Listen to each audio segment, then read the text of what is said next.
Hello guys, welcome back to my channel accounts with Aastha. आज मैं आपको इंटरनल रिकंस्ट्रक्शन का एक क्वेश्चन कराने वाली हूँ जो कि मेरे ही अटेम्प्ट का था Jan 25 का। और मुझे लगता है लास्ट डे पे आपको इसके अलावा और कुछ भी करने की ज़रूरत नहीं है, क्योंकि इसमें ऑलमोस्ट पॉइंट कवर हो गए थे और एक दो पॉइंट नए भी आए थे, तो शायद आपको इसके अलावा और कोई भी करने की ज़रूरत नहीं पड़ेगी। देखिए, 14 मार्क्स का आया था मेरे अटेम्प्ट में।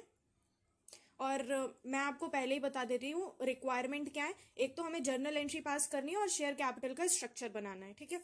मतलब वही नोट्स टू अकाउंट जो हम शेयर कैपिटल का बनाते हैं, ठीक है। Sustain Limited is incurring losses due to adverse market condition. It decided to reorganize its capital structure. The summarized balance sheet of the company as on 31st March 2024 is as follows. ये उन्होंने उसकी balance sheet दे रखी है और ये notes to account है। अब हम सबसे पहले आते हैं, subsequent to the approval by the court and all interested party the following scheme of reconstruction were agreed, ठीक है। Uncalled capital is to be called up in full and such shares and other fully paid up equity shares to be reduced to 5. चलिए, तो एक एक पढ़ते हैं और एक एक करते चले जाते हैं। पहले तो हम ये देखते हैं। देखिए, हमारे कितने थे? 50,000 थे, जो कि हमारे फुल्ली पेड अप है, ठीक है। फुल्ली कॉल्ड अप है और पेड अप भी। और ये जो है 25, वो सिर्फ 8 हमारा क्या है? पेड अप है, और 2 क्या है? कॉल्ड अप है। तो अब हमारा अनकॉल्ड कितना बचा? 2 बचा। तो सबसे पहले इसकी एंट्री पास करते हैं। किसकी बुक्स में? इन दी बुक्स ऑफ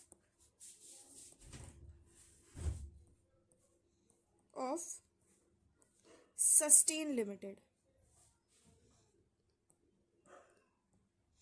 आपका ना फॉर्मेट और प्रेजेंटेशन मैटर करता है, उतना भी नहीं करता कि आपको लाइंस पे इतना ध्यान नहीं देना होता है, लेकिन एटलीस्ट फॉर्मेट तो सही सही बनाना।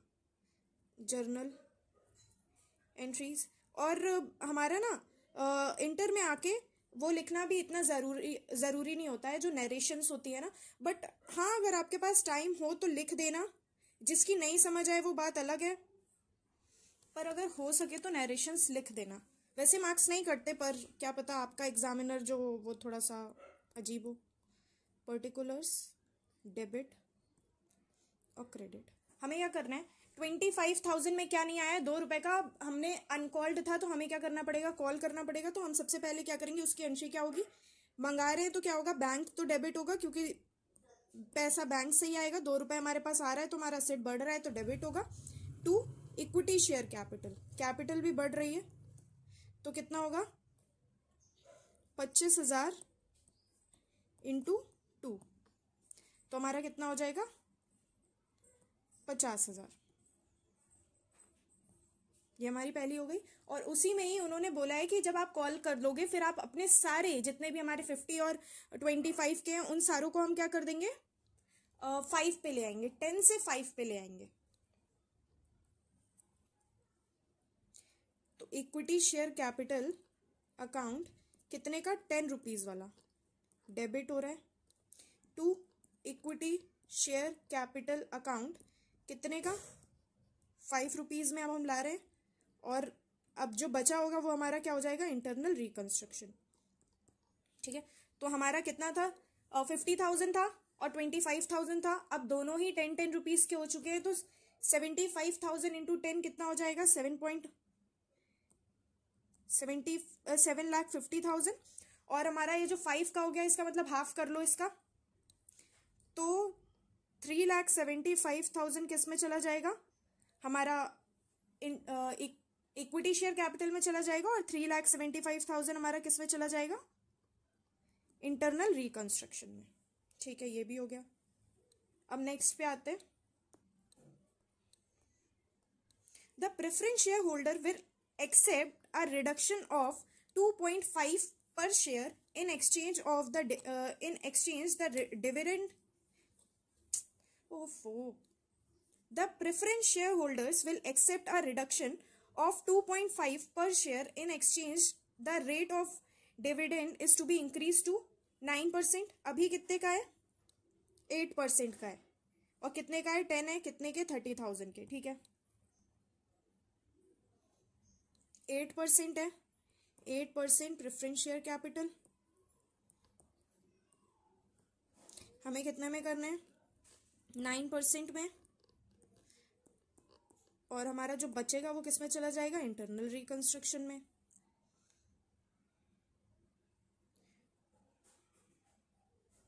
सबसे पहले तो यही 3 लाख आएगा, ठीक है। अब हम 2.5 से वो कर देंगे, माइनस कर देंगे, तो यहाँ पे कितना आएगा, 30,000 शेयर्स हैं, उसमें से 2.5 चला गया, तो अब हमारे कितना 7.5 के बचे, तो 30,000 इंटू 7.5, 225,000। वो रिडक्शन कितने का एक्सेप्ट कर रहे हैं, 2.5 का। इसका मतलब अब हमारे कितने के बचे, 7.5 के। आप लोग सीधा 2.5 पे मत ले जाना। तुम्हारा यहाँ पे इंटरनल रिकंस्ट्रक्शन में कितना चला गया होगा, 75,000। अब नेक्स्ट में चलते हैं, हमारे वो दोनों हो गए।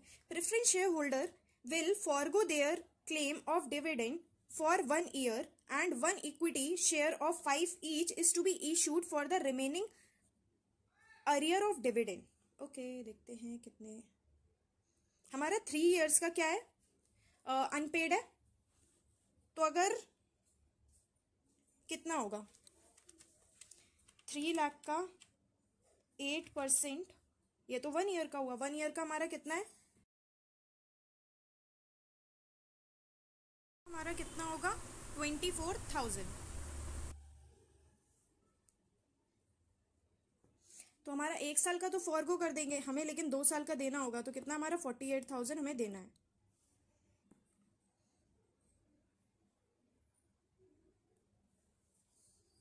तो हमें क्या देना है, इक्विटी शेयर देना है। तो इक्विटी शेयर कैपिटल तो हमारा क्या होगा, इशू होगा, ठीक है। लेकिन हमारा क्या हो रहा है, इंटरनल रिकंस्ट्रक्शन भी हो रहा है ना, 48,000, और हमें इशू क्या करना है, इक्विटी शेयर कैपिटल 48,000। देखिए, हम इसकी 2 एंट्री कर सकते थे। एक हमारी वो एंट्री हो सकती थी कि internal reconstruction to preference dividend, और दूसरी entry preference dividend to equity share capital. मैंने इसकी डायरेक्ट एंट्री कर दी है, आप उसकी 2 एंट्री भी कर सकते हो, ठीक है। अगर हमें किसी को पहले तो डिविडेंड हमें पे नहीं करना था, अब जब हमें पे करना है तो हमारे लिए क्या हो जाएगा, लॉस हो जाएगा। तो अगर लॉस होगा तो इंटरनल रिकंस्ट्रक्शन क्या हो जाएगा, डेबिट हो जाएगा। जब प्रॉफिट होता है तो इंटरनल रिकंस्ट्रक्शन क्या होता है, क्रेडिट। अगर लॉस होगा तो हमारा डेबिट हो जाएगा, ठीक है। अब नेक्स्ट पे आते हैं।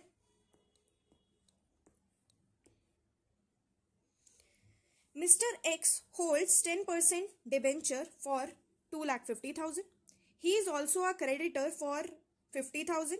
He agreed to cancel 50% of his total debt, including interest on debenture, pay 20,000 to the company, and to receive new 12% debenture for the balance amount. ठीक है। अब हम देखते हैं कि पहले तो हमारा इंटरेस्ट ऑन डिबेंचर कितना है।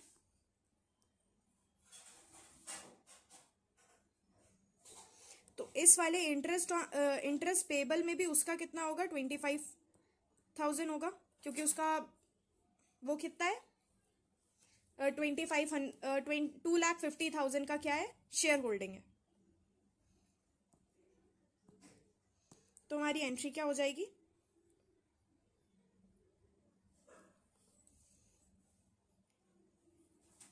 डिबेंचर्स कितने के हैं हमारे, 10% डिबेंचर है,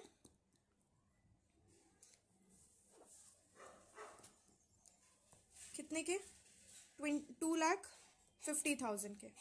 उसके बाद हमारा इंटरेस्ट कितना है, इंटरेस्ट ऑन डिबेंचर 25,000 का।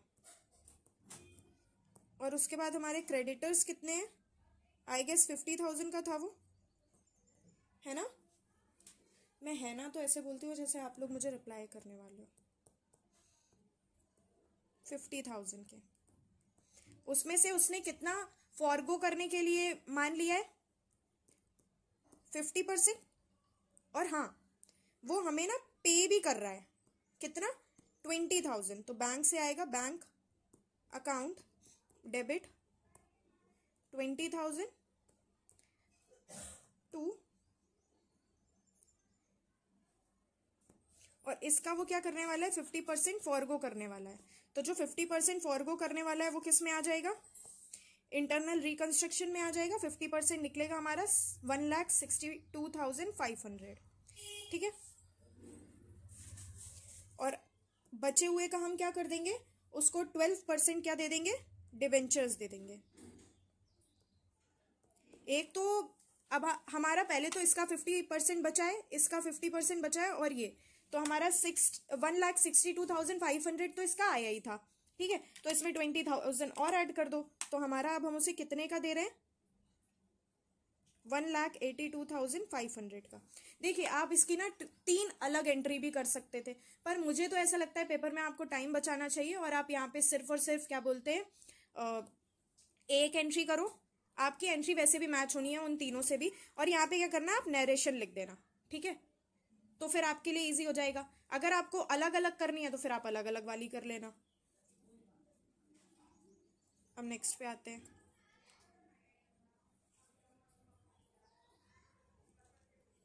The remaining claim of debenture holder, including outstanding interest, to be reduced to 60%. In consideration of the reduction, the debenture holder are to receive new 9% preference share at a new face value. Okay. अब हमारा 4,50,000 में 2,50,000 चला गया, तो बचा कितना, 2 लाख, और वैसे ही हमारा इंटरेस्ट भी 20,000 ही बचा है। तो हमारा कितना परसेंट था, 10% डिबेंचर अकाउंट डेबिट, और हमारा interest account debit, interest on debenture लिखना, हाँ आप। तो हमारे ये कितना था, ये 2 लाख था, ये था हमारा 20,000। अब हम उसके बदले में क्या दे रहे हैं, 9% के प्रेफरेंस शेयर दे रहे हैं। किसके बदले, 60% के बदले। ये देखिए उन्होंने कितना माना है कि वो 60% तक, मतलब वो 60% तक चले जाएंगे, तो इसका मतलब वो अपना कितना परसेंट छोड़ रहे हैं, 40% छोड़ रहे हैं, तो हमें 60% तो इसका देना पड़ेगा। और 2,20,000 का 60%, 2,20,000 का 60%, तो हम उन्हें प्रेफरेंस शेयर कितने का दे रहे हैं, 9% प्रेफरेंस शेयर कैपिटल, 1,32,000। और जो रिमेनिंग है, और ये कितना है, 60% है, और यहाँ पे क्या आ जाएगा, इंटरनल रिकंस्ट्रक्शन, तो आप कितना लिख दोगे, 40%, कितना आ जाएगा आपका, 88,000। अब देखिए अगर इस क्वेश्चन में आपसे, मैंने अभी मुझे याद नहीं है उन्होंने क्या कैपिटल रिडक्शन बोला है या फिर इंटरनल रिकंस्ट्रक्शन। अगर उन्होंने इंटरनल रिकंस्ट्रक्शन बोला होगा तो आप यहाँ पे इंटरनल रिकंस्ट्रक्शन लिखना, या फिर रिकंस्ट्रक्शन बोला होगा तो ये लिखना, और अगर कैपिटल रिडक्शन बोला होगा तो कैपिटल रिडक्शन ही प्रेफर करना, ठीक है। अब नेक्स्ट पे चलते हैं। Taxation liability is to be settled at 1,20,000, और हमारी टैक्सेशन लाइबिलिटी थी कितनी, ऊपर होगी 1 लाख थी, तो हमारा क्या हो जाएगा, लॉस हो रहा है।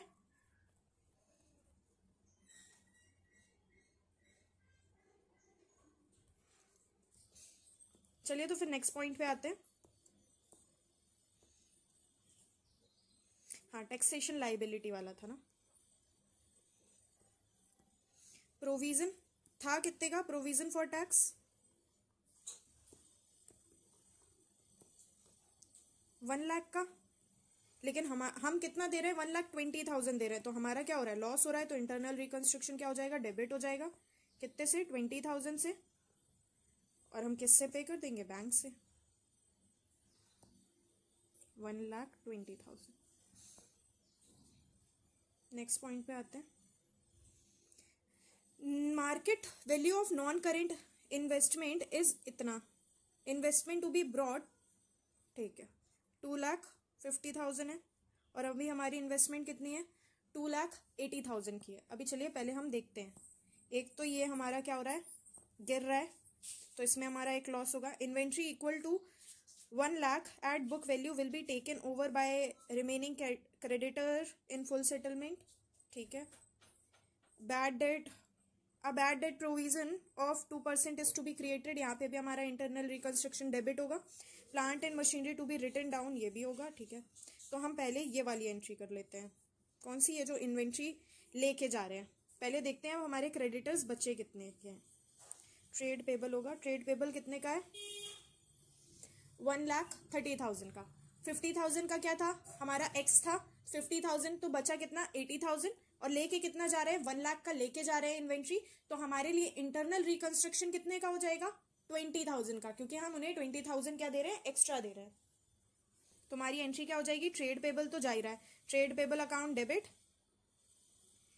Internal reconstruction account debit, trade payable account debit. कितने का? 80,000, क्योंकि 50,000 तो हमारा कौन था? एक्स था, तो हम उसको तो ऑलरेडी सेटल कर चुके हैं। दूसरा हमारा, इनको हम दे कितना रहे हैं? 1 लाख दे रहे हैं, तो हमारा 2,000 अरे 20,000 का क्या हो रहा है? लॉस हो रहा है। टू इन्वेंट्री दे रहे हैं ना, इन्वेंट्री कितने की? 1 लाख की। अरे अब नेक्स्ट पॉइंट पे आते हैं। नेक्स्ट पॉइंट में क्या? अभी हम इन तीनों का कंबाइन एंट्री करेंगे, एक तो इसकी, एक इसकी और एक इसकी। ठीक है, हमारी इन्वेस्टमेंट, प्रोविजन और प्लांट एंड मशीनरी। ठीक है, अभी अमाउंट बाद में देखेंगे। इतना पता चल गया है कि हमारा इन सब में क्या हो रहा है? इंटरनल रिकंस्ट्रक्शन डेबिट होगा, क्योंकि हमारा क्या हो रहा है? लॉस हो रहा है। एक तो इन्वेस्टमेंट की वजह से, दूसरा हमारा किसकी वजह से? प्लांट एंड मशीनरी की वजह से, और दूसरा हमारा प्रोविजन क्रिएट हो रहा है। लाइबिलिटी क्रिएट होगी तो हमारे लिए क्या हो जाएगा? Provision for doubtful debt. ठीक है, ये कितने में आ गई है? 2,50,000 में आ गई है। हमारी एक्चुअल में कितनी थी? 2,80,000। तो ये कितने से हमारी गिरी है? 30,000 से। अब प्लांट एंड मशीनरी को क्या करना है? पहले हमें प्रोविजन बनाना है किस पे? ट्रेड रिसीवेबल पे। ट्रेड रिसीवेबल कहाँ है? 2% हमारा कितना हो जाएगा? 4,600। देखिए 2% ही बोला था, तो कितना हो जाएगा हमारा? 4,600। प्लांट एंड मशीनरी में क्या बोला है? 20% से गिरा देना है प्लांट एंड मशीनरी को। प्लांट एंड मशीनरी को 20% से गिरा देना है। तुम्हारा 20% कितना होगा? 1,50,000।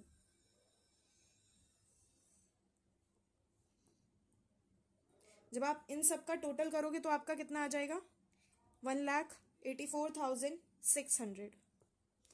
आप भी ज्यादातर ना, क्योंकि आप एक बार तो क्वेश्चन पढ़ोगे ही, तो आप हमेशा ये देखना कि आप किस किस की कंबाइंड एंट्री कर सकते हो। जिसकी कंबाइंड एंट्री कर सकते हो उसकी कंबाइंड ही करना, वो करने की जरूरत नहीं है आपको। क्या बोलते हैं? अलग अलग, आपका टाइम वेस्ट होगा फालतू में। अब नेक्स्ट पॉइंट पे चलते हैं।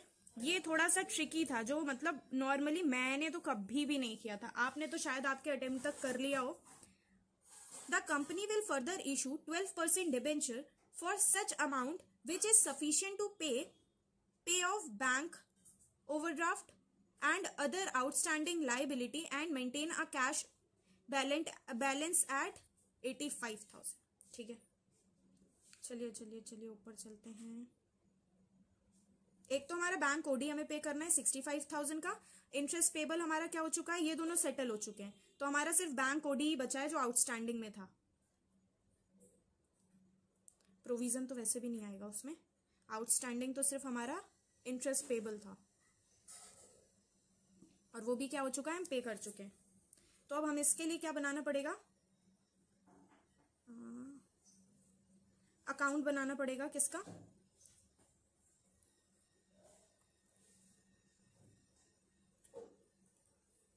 Cash and bank account.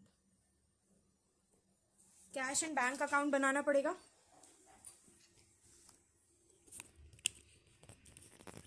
Particulars amount तो आपको पता ही है, मैं वो लिख नहीं रही हूँ। एक तो हमारा सबसे पहले हमारा क्या है? बैंक ओडी है, तो यहाँ पे बैलेंस बीडी आएगा। वैसे तो हमेशा इधर साइड आता है, लेकिन इस टाइम नेगेटिव में है तो क्या आएगा? क्रेडिट साइड आएगा। ठीक है, उसके बाद देखते हैं कहाँ कहाँ पैसा आया है, कहाँ कहाँ पैसा गया है। एक तो हमारा यहाँ पे 50,000 आया है जो अनकॉल्ड कैपिटल है, तो यहाँ पे आ जाएगा 2 अनकॉल्ड कैपिटल। कितने का आया है? 50,000 का आया है। ठीक है, और देखते हैं।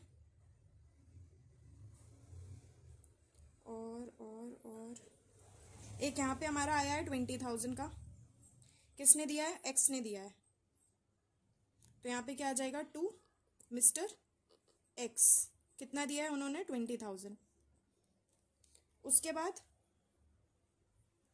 हमने क्या किया है?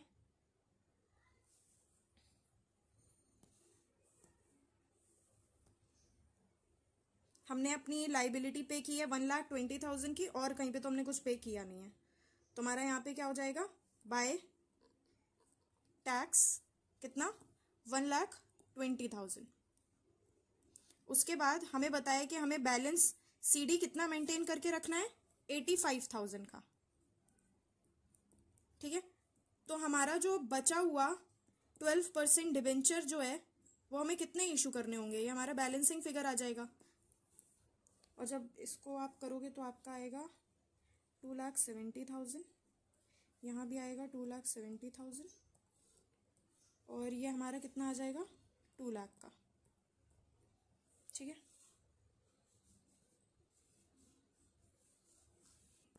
तो अब हमारी एंट्री क्या होगी नेक्स्ट? एक तो हम क्या कर रहे हैं? इशू कर रहे हैं डिबेंचर्स, तो बैंक से पैसा आएगा, और डिबेंचर इशू कर रहे हैं तो डिबेंचर हमारे क्या हो रहे हैं? इंक्रीज हो रहे हैं। कितने के? 2 लाख के। इसके बाद क्या करते हैं? अपनी बैंक ओडी पे कर देते हैं।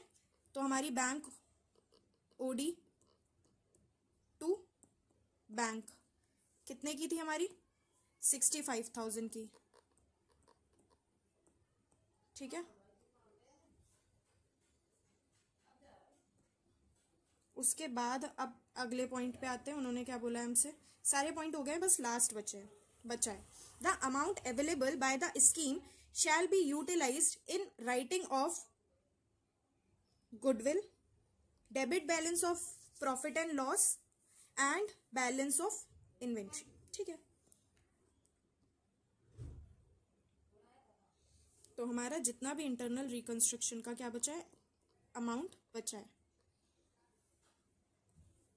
आप प्रेफर कर सकते हो कि आप एक इंटरनल रिकंस्ट्रक्शन का अकाउंट बना लो, बट मैं तो क्या करती हूँ? पहले सारे क्रेडिट को ऐड करती हूँ, क्योंकि अभी इस वाले क्वेश्चन में ऑलरेडी बहुत कुछ हो चुका है, तो हमें वो इतना माइंड नहीं करेगा अगर हम वो बनाते नहीं हैं। तो ये हमारा एक क्रेडिट हुआ है, एक क्रेडिट हुआ है। ठीक है, और डेबिट वाले भी माइनस करते जाते हैं। 48,000 माइनस हो जाएगा। फिर यहाँ पे हमारा 16 ये हुआ है, ऐड कर दिया मैंने। फिर यहाँ पे भी 88,000 हुआ है। फिर यहाँ पे 20,000 हमारा क्या हुआ है? डेबिट हुआ है। फिर यहाँ पे हमारा 20,000 डेबिट हुआ है। फिर यहाँ पे हमारा 1,84,600 हुआ है, और हमारा कोई है नहीं, तो हमारा बच्चा कितना? ठीक है, अब हमें इसका क्या क्या करना है? उन्होंने हमसे क्या क्या बोला है? एक तो हमें इससे क्या करना है? अपना गुडविल हटाना है, P&L हटाना है, और इन्वेंट्री हटाना है। अगर उन्होंने बोल दिया है ना बैलेंस ऑफ इन्वेंट्री, इसका मतलब इन्वेंट्री के लिए कुछ ना कुछ अमाउंट तो बच ही रहा होगा। सबसे पहले गुडविल हटा देते हैं। और कभी भी अगर हमारे क्वेश्चन में हमसे नहीं बोला कि हमें P&L को राइट ऑफ करना है, तो यही आपका काम ही, आप इसीलिए रिकंस्ट्रक्शन इंटरनल रिकंस्ट्रक्शन कर ही रहे हैं कि आपको अपना क्या करना होगा? अपना P&L जो आपका डेबिट का है, आपको उसको क्या करना है? हटाना है। तो आपको वो हमेशा ही राइट ऑफ करना होगा। हाँ, टू इन्वेंट्री। ठीक है, गुडविल हमारी कितने की है? 60,000 की है, और 60,000 की है, और P&L हमारा कितने का है? 2,50,000 का। तो 60,000 की हमारी गुडविल है, और हमारा प्रॉफिट लॉस कितने का है? 2,50,000 का। तो हमारी इन्वेंट्री कितने की बची है? इन्वेंट्री 1,20,000 की थी, लेकिन 1 लाख हमने किसको दे दिया? अपने क्रेडिटर्स को दे दिया। तो हमारी बचे कितने होंगे? 20,000 के। ठीक है, तो आप अगर इसको माइनस करोगे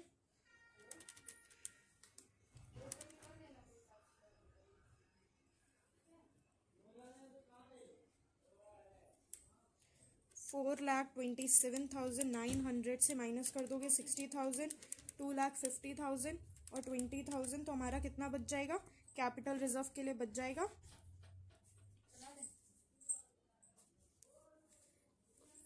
97,900। अब हमें हमारा ये तो पूरा हो गया है। अब हमें क्या करना है? हमें खाली नोट्स टू अकाउंट बनाना है। किसका? शेयर कैपिटल का। तो यहाँ पे क्या आ जाएगा? Share capital.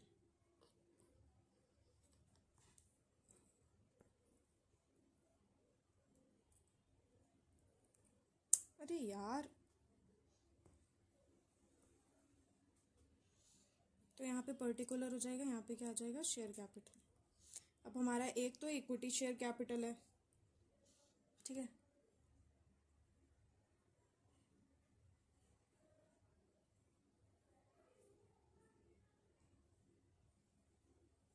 एक तो हमारे 75,000 के तो थे ही, उसके बाद हमने यहाँ पे किए थे, हमने कितने किए थे? 48,000 किए थे। इसको 5 से डिवाइड कर दोगे तो कितना आएगा आपका? 48,000 डिवाइड बाय 5, तो 9600 के हमने और किए थे, तो 75,000 मतलब हमने कितने किए हैं? 84,600 shares, equity shares of 5 each. तो आपका कितना आ जाएगा? 4,23,000। और आपको इसमें लिखना ज़रूरी है नीचे, out of above 9600 equity shares are issued for consideration other than cash। ये हमारा हो गया। उसके बाद हमने क्या किया है? क्यूमुलेटिव प्रेफरेंस शेयर किए हैं। फिर प्रेफरेंस शेयर हमारे कितने थे? 30,000 के तो थे ही, ठीक है, तो ये तो हमारे 30,000 के हैं ही। उसके बाद हमने एक और जगह कहीं इशू किए थे, कितने के? 1,32,000। उसको डिवाइड कर दो 75 के, तो हमारे कितने हो जाएंगे? 7.5 से। 30,000 के तो थे ही और हमने कर दिए, तो हमारे कितने हो जाएंगे? 47,600 के कितने percent? 9% cumulative preference share of 7.5 each. आपका कितना आ जाएगा? इसमें भी आपको लिखना होगा कि आउट ऑफ अबव हमने कितने 17,600 बिना कैश के इशू बिना कैश के इशू किया। आप इसको टोटल कर दोगे तो आपका ये आ जाएगा शेयर कैपिटल का, एंड यू आर डन। आपको पूरे के पूरे मार्क्स मिलने वाले हैं। इसके बाद एक भी मार्क्स आपके कटेंगे नहीं। मैं तो सोच रही हूँ कि मैं अपनी सर्टिफाइड कॉपी मंगवाऊँ, पर मेरे को आलस बहुत आ रहा है। उसका एक बहुत बड़ा सा नोट लिखना पड़ता है, बस उसके लिए मुझे थोड़ा सा आलस आ रहा है। जिस दिन उसके लिए मेरे पास हिम्मत आ गई ना, तो उस दिन मैं अप्लाई कर दूंगी अपनी सर्टिफाइड कॉपी के लिए। चलिए, तो फिर मैं यहीं पे एंड करती हूँ। आप ये क्वेश्चन कर लोगे, इसके बाद आपको इंटरनल रिकंस्ट्रक्शन के लिए कुछ भी करने की जरूरत नहीं पड़ेगी।